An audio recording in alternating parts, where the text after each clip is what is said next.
शूलटङ्कपाशदण्डपाणिमादिकारणं श्यामकायमादिदेवमक्षरं निरामयं हेमविक्रमं प्रभुं विचित्रताण्डवप्रियं काशिकापुराधिनाथ कालभैरवं भजे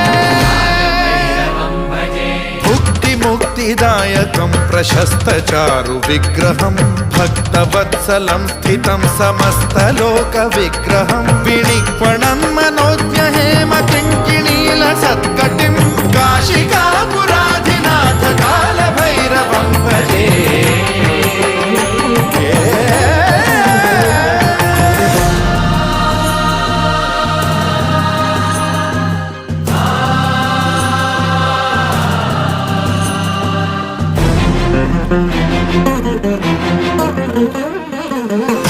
धर्मसेतुपालकं त्वधर्ममार्गनाशकम्